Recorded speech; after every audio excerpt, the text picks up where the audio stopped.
അല്ല, ഞാനിത് കുറെ ദിവസം ആസ്വദിക്കരുത്. സതീശൻ മൗനമാണ്. ഈ നിശബ്ദതയ്ക്ക് എന്തോ അർത്ഥമുണ്ട്.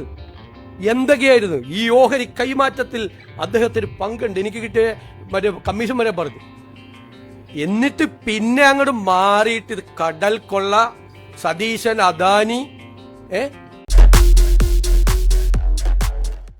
ഹായ്, എല്ലാവർക്കും നമസ്കാരം. അങ്ങനെ നമ്മളുടെ ശക്തനായ മുഖ്യമന്ത്രി വി ഡി സതീശൻ വിരിച്ച വലയിൽ ഒരിക്കൽ കൂടി പ്രതിപക്ഷം കുടുങ്ങിപ്പോയി എന്ന് പറയുന്നതാണ് ഞാൻ ഇനിയും പറയുന്ന കഥയുടെ മൂലാധാരം. ഇതൊക്കെ കണ്ടു തീർക്കാൻ ജീവിതം ബാക്കി എന്ന് പറയുന്നത് മാതിരി സതീശൻ ഇട്ടുകൊടുത്ത ചൂണ്ടയിൽ കേറിപ്പിടിച്ച മത്സ്യമായി പ്രതിപക്ഷം മാറിക്കഴിഞ്ഞു. അദാനിയും MSIയും തമ്മിലുള്ള ഓഹരി ഡീലിനെ കുറിച്ചുള്ള ഇടപാട് സതീശൻ ഭരണത്തിൽ വന്നു കഴിഞ്ഞ് നടന്നതാണെന്നും അല്ല, സതീശൻ അതിന് പ്രൂഫുമായി കഴിഞ്ഞ ദിവസം വാർത്താ സമ്മേളനത്തിൽ പങ്കെടുത്തതും ഈ ഡീല് കഴിഞ്ഞ ഗവൺമെന്റിന് അറിയാമായിരുന്നു എന്ന് പറഞ്ഞ് ഇടതുപക്ഷത്തിനെ നാറ്റിച്ചതിനെ കുറിച്ച് മറ്റൊരു വിശദീകരണവുമായി എത്തിയതാണ് മുൻ മന്ത്രിയും ഇടതുപക്ഷ നേതാവും കൂടിയായിരുന്ന പി രാജീവൻ. അതിനെ ന്യായീകരിച്ച് പി രാജീവൻ നടത്തിയ സംസാരം ഒരുപക്ഷെ സ്വന്തം പൃഷ്ഠത്തിൽ തന്നെ വെടിവെക്കുന്ന അനുഭവമായി പോയി എന്നുള്ളതാണ് മറ്റൊരു സത്യം. നമുക്ക് ആ കഥയിലേക്ക് കിടക്കാം. കഴിഞ്ഞ ഗവൺമെന്റിന് അറിയാമായിരുന്നു MSC ആയിട്ടുള്ള, എന്നിട്ട് അത് ഞങ്ങളുടെ തലയിൽ കൊണ്ട് വയ്ക്കാൻ നോക്കുക. ഇതെങ്ങനെ വന്നു ഈ വാർത്ത? എവിടെ നിന്ന് കിട്ടി ഈ സോഴ്സ്? ദേശാഭിമാനി പത്രത്തിൽ എവിടെ നിന്നാണ് ഈ സോഴ്സ് കിട്ടിയത്? 5-ാം തീയതി MSC വരും. എന്നിട്ട് കഴിഞ്ഞ കുറച്ച് ദിവസമായി വി ഡി സതീശൻ സർക്കാരിന്റെ എതിരായിട്ട് പ്രതിപക്ഷവും മറ്റ് പാർട്ടികളും ആരോപിക്കുന്ന ഏറ്റവും വലിയ വിഷയമാണ് വിഴിഞ്ഞം തുറമുഖവും അദാനി ഗ്രൂപ്പുമായിട്ടുള്ള വി ഡി സതീശന്റെ ബന്ധവും. ഇതിനെതിരെ പ്രതിപക്ഷം ശക്തമായിട്ട്, അതായത് വി ഡി സതീശൻ മുഖ്യമന്ത്രി സ്ഥാനം ഏറ്റെടുത്തതിന് തൊട്ടു പിന്നാലെ ചാർട്ടേഡ് വെയിറ്റിൽ അദ്വാനിയെ കാണാൻ പോയെന്നും അദ്വാനിയുമായിട്ട് ഡീൽ ഉറപ്പിച്ചതിന്റെ ഫലമായിട്ടാണ് ഇപ്പോൾ അദാനി ഗ്രൂപ്പുമായിട്ടുള്ള വിഴിഞ്ഞം പദ്ധതിയിൽ MSIക്ക് ഓഹരി കൈമാറ്റം ചെയ്യുന്നതിന് അദാനിയുമായിട്ട് MSI കരാർ ഒപ്പിട്ടതിനെ സപ്പോർട്ട് ചെയ്ത് വി ഡി സതീശൻ സംസാരിച്ചു എന്നതും ഒക്കെ വിഷയമാക്കി കഴിഞ്ഞ കുറച്ച് ദിവസമായിട്ട് മാധ്യമങ്ങളിലും സോഷ്യൽ മീഡിയയിലും ഒക്കെ വൈറലായിട്ട് വി ഡി സതീശനെതിരെ പ്രതിപക്ഷം കുറ്റം ആരോപിച്ചുകൊണ്ടിരിക്കുന്ന ഈ സമയത്ത് വി ഡി സതീശൻ കഴിഞ്ഞ ദിവസം ഒരു പത്രസമ്മേളനം നടത്തുകയുണ്ടായി. ആ പത്രസമ്മേളനത്തിൽ തനിക്ക് നേരെ ഉയർന്നു വന്ന എല്ലാ ആരോപണങ്ങളെയും നിഷ്പ്രഭമാക്കിക്കൊണ്ട് വി ഡി സതീശൻ തെളിവ് സഹിതം കഴിഞ്ഞ സർക്കാരിന്റെ കാലത്താണ് ഈ വിഷയം ഉണ്ടായതെന്നും കഴിഞ്ഞ സർക്കാരിന് അറിയാമായിരുന്നു MSIയും അദ്വാനിയുമായിട്ടുള്ള ഈ കരാറിനെ പറ്റിയുള്ള വ്യവസ്ഥകളും മറ്റ് ബന്ധങ്ങളെക്കുറിച്ചും ഒക്കെ ഇപ്പോൾ ഇരിക്കുന്ന പ്രതിപക്ഷം ഭരണത്തിലിരുന്ന കാലത്ത് നടന്നതാണെന്നും അത് വന്ന വാർത്ത ദേശാഭിമാനിയിൽ ജൂൺ 3 വന്ന വാർത്തയ്ക്കകത്ത് ഉണ്ടായിരുന്നുവെന്നും പത്രമാധ്യമങ്ങളോട് വിളിച്ചു പറയുന്നത് കൂടാതെ ദേശാഭിമാനിയെ പേരെടുത്ത് പറഞ്ഞ് നാറ്റിക്കുകയും ചെയ്തായിരുന്നു. അതിന്റെ ആ ഒരു വീഡിയോ നിങ്ങളൊന്ന് കണ്ടു നോക്കൂ. അല്ല കേട്ടോ, അദ്ദേഹം ഇതുവരെ വിചാരിച്ചിരുന്നത് ഓഹരി കൈമാറ്റം നടന്നു എന്നാണ്. എന്നോടൊരു ചോദ്യം, ഓഹരി കൈമാറ്റം നടന്നില്ല സ്നേഹിത, നടന്നില്ല. ജൂൺ 5-ാം തീയതി 2026 ദേശാഭിമാനി പത്രം, വിഴിഞ്ഞത്ത് വരും MSC ടെർമിനൽ, ഓഹരി വാങ്ങാനുള്ള ചർച്ച വേഗത്തിലാക്കി. ജൂൺ 5 ഞങ്ങളുടെ MD അവിടെ ചാർജ് എടുക്കുന്നത് ജൂൺ 11-ാം തീയതിയാണ് ആണല്ലോ. ജൂൺ 11-ാം തീയതി ഞങ്ങളുടെ MD അവിടെ. അതിനു മുമ്പ് അറിയാമായിരുന്ന ഏക പത്രം ദേശാഭിമാനിയാണ്. ദേശാഭിമാനിയുടെ സോഴ്സ് എന്താണ്? ഗവൺമെന്റാണ് ദേശാഭിമാനിയുടെ സോഴ്സ്. ആ കഴിഞ്ഞ ഗവൺമെന്റിന്റെ കാലത്ത് ആ കഴിഞ്ഞ ഗവൺമെന്റിന് നേതൃത്വം കൊടുത്ത ആളുകളാണ് ദേശാഭിമാനിയുടെ സോഴ്സ്.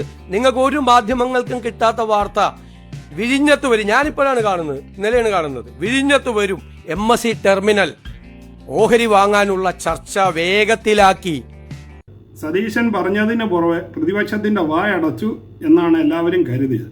എന്നാൽ സഹാക്കളും നേതാക്കന്മാരും ഒക്കെ അതിനെ ഖണ്ഡിച്ചുകൊണ്ട് വീണ്ടും രംഗത്തിറങ്ങിയിരിക്കുകയാണ്. സത്യം പറഞ്ഞു കഴിഞ്ഞാൽ ഇവർക്ക് യാതൊരു ബോധവുമില്ലാതെ ഈ കഴിഞ്ഞ തോൽവിക്ക് ശേഷം ഉണ്ടായേക്കുന്ന ഒരു നാടകമാണ് ഇനിയും കാണാൻ പോകുന്നത്. കാരണം ഇടതുപക്ഷം വിചാരിക്കാതിരുന്ന തോൽവി ഏറ്റുവാങ്ങിക്കഴിഞ്ഞ് ഇതിലെ നേതാക്കന്മാരുടെ എല്ലാം ചാനൽ അടിച്ചു പോയ മാതിരിയാണ് അണികളെ വരെ നാണം കെടുത്തുന്ന രീതിയിൽ ഇവർ വീഡിയോകൾ ഇറക്കുന്നതും പ്രസ്താവനകൾ നടത്തുന്നതും എന്നതിന് ഒരു ഉദാഹരണം കൂടിയാണ് ഈ കഴിഞ്ഞ ദിവസം രാജീവ് നടത്തിയ ഒരു വീഡിയോ ക്ലിപ്പ്.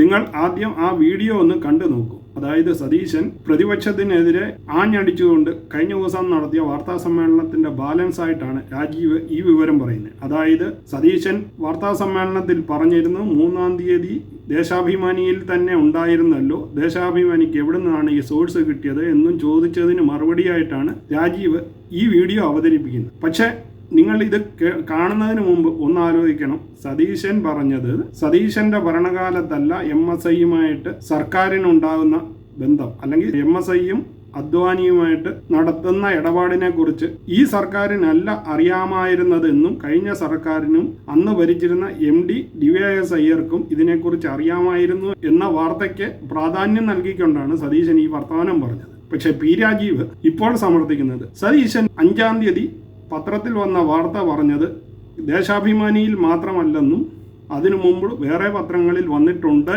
എന്നുള്ളതിനും തെളിവ് സഹിതമാണ് രാജീവ് രംഗത്ത് വരുന്നത്. മുഖ്യമന്ത്രി എന്താണ് ഉദ്ദേശിച്ചത്, ഇടതുപക്ഷ നേതാവ് രാജീവ് എന്താണ് ഉദ്ദേശിച്ചതെന്ന് നിങ്ങൾ ഈ വീഡിയോ കണ്ട ശേഷം ഒന്ന് തീരുമാനിക്കും. വിഴിഞ്ഞത്ത് വരും MSC ടെർമിനൽ ഓഹരി വാങ്ങാനുള്ള ചർച്ച വേഗത്തിലാക്കി. ഇതെങ്ങനെ വന്നു ഈ വാർത്ത? എവിടെ നിന്ന് കിട്ടി ഈ സോഴ്സ്? ദേശാഭിമാനി പത്രത്തിൽ എവിടെ നിന്നാണ് ഈ സോഴ്സ് കിട്ടിയത്? 5-ാം തീയതി MSC വരും. മുഖ്യമന്ത്രി ദേശാഭിമാനി മാത്രമേ വായിക്കുന്നു എന്നറിയുന്നതിൽ ഏറെ സന്തോഷമുണ്ട്. ഇപ്പൊ നിങ്ങൾ നോക്കൂ, ഇത് അതിന് മുൻപ് ജൂൺ 3-ന് വന്ന മാതൃഭൂമി പത്രമാണ്. ജൂൺ 3-ാം തീയതി വന്ന മാതൃഭൂമി പത്രമാണ്. അപ്പൊ ഈ മാതൃഭൂമി പത്രത്തിൽ അദാനി കമ്പനിയിൽ MSCക്ക് ഓഹരി പങ്കാളിത്തം പരിഗണനയിൽ, ഈ വാർത്ത ജൂൺ 3-ന് മാതൃഭൂമി പത്രത്തിൽ വന്നിട്ടുണ്ട്. പാവൻ രാജീവ് എന്താണ് പറയുന്നത്? പത്രത്തിൽ വന്നത് ദേശാഭിമാനിയിൽ വന്ന വാർത്ത 5-ാം തീയതി ആണെന്നും അതിനു മുമ്പ് വേറെ പത്രത്തിൽ ഈ വാർത്ത വന്നിട്ടുമുണ്ട് എന്ന് പറഞ്ഞ് എന്താണ് സതീശൻ ജനങ്ങൾക്ക് മുൻപിൽ തുറന്നു കാണിക്കാൻ ഉദ്ദേശിച്ചത്? അതിനെ പ്രൂവ് ചെയ്തുകൊണ്ട് തന്നെയാണ് പറയുന്നത്. അതായത് MSIയുമായിട്ടുള്ള അദാനിയുടെ ഡീല് ഇപ്പോൾ ഇരിക്കുന്ന മുഖ്യമന്ത്രി VD സതീശനല്ല, ഇതിനു മുമ്പ് ഭരിച്ചിരുന്ന പ്രതിപക്ഷ നേതാവിന്, അതായത് പിണറായി വിജയനും അതിന്റെ MD ആയിരുന്ന DVS അയ്യർക്കും ഒക്കെ അറിയാമായിരുന്നു എന്ന് സതീശന് ജനങ്ങളോട് പറഞ്ഞു കൊടുക്കണമായിരുന്നു. സതീശൻ അതിന് ദേശാഭിമാനിയെ കൂട്ടുപിടിച്ചപ്പോൾ രാജീവ് വീണ്ടും അതിലും നല്ല തെളിവുമായിട്ട് ജനങ്ങളോട് പറയുന്നു ദേശാഭിമാനിയല്ല, അതിനു മുമ്പ് 5-ാം തീയതി വേറെ പത്രത്തിലും ഈ വാർത്ത വന്നിട്ടുണ്ടായിരുന്നു എന്ന് പറഞ്ഞ് ജനത്തിനെ ധരിപ്പിച്ചു കൊടുത്തു. VD സതീശൻ പറഞ്ഞതാണ് ശരി എന്ന്. അതായത് കഴിഞ്ഞ മുഖ്യമന്ത്രിക്ക് വ്യക്തമായിട്ട് അറിയാമായിരുന്നു MSIയുമായിട്ടുള്ള ഇടപാടിനെ പറ്റി എന്ന് രാജീവൻ VD സതീശന്റെ വാക്കുകളെ അടിവരയിട്ട് സമ്മതിച്ചിരിക്കുകയാണ്. ദൈവമേ, ഇങ്ങനെയും മണ്ടത്തരങ്ങൾ വിളിച്ചു പറഞ്ഞ് ഇവരുള്ള വിലയും കൂടി കളഞ്ഞുകൊണ്ടിരിക്കുകയാണ്. അപ്പോൾ ഇതേമാതിരിയുള്ള വീണ്ടും മണ്ടത്തരങ്ങളുമായി ഇവർ വീണ്ടും രംഗത്ത് വരുമെന്ന് വിചാരിച്ചുകൊണ്ട് ഈ വീഡിയോ ഇവിടെ നിർത്തുന്നു. പുതിയ വീഡിയോയുമായി കാണുന്നത് വരെ നിങ്ങൾക്കെല്ലാവർക്കും ഗുഡ് ബൈ.